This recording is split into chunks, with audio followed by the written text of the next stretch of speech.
My name's Richard Jones and I'm volunteer coordinator for the Strawberry Line project at Dulcet.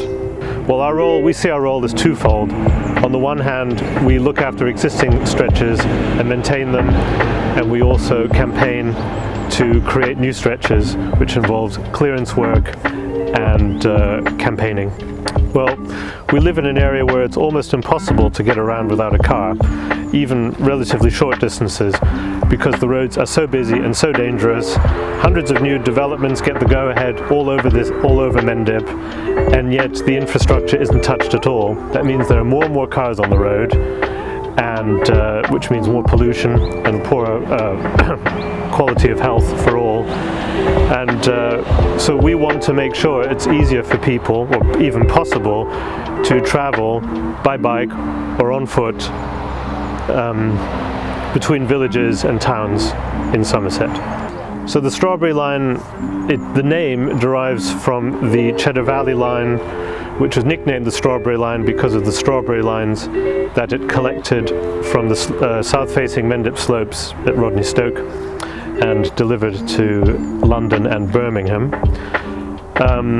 We are following that alignment, the alignment of the disused trackbed between Shepton Mallet and Cheddar and Yatton. So it started in Winscombe as a very short stretch of trackbed, and has since grown to be an ambitious project which will eventually take us from Shepton Mallet to Clevedon by the sea.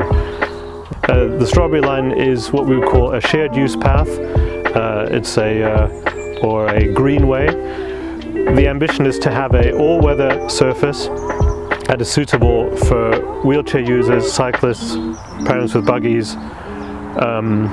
It's traffic-free, that's really important, so no motorized vehicles are allowed, and it's wide and it has no steep gradients, so it is a truly all-ability, all-age greenway for everyone. One of the main pollutants in the UK is, in terms of carbon emissions, is traffic.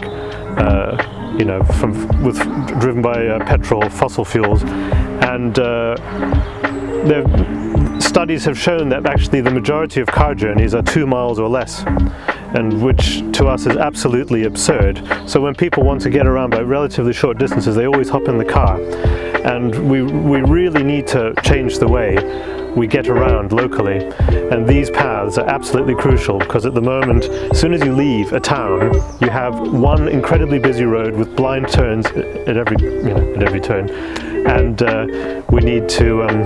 So it's absolutely crucial, I think, to lowering our carbon footprint. Well, I would also like to say that these greenways are absolutely extraordinary in terms of their benefits to wildlife. They're like butterfly corridors, for example. You know, the wildlife in our countryside is very disconnected, and it's, wildlife don't know how to go from one area to another. And creating these green corridors between towns is not just useful to us as humans, but to all wildlife.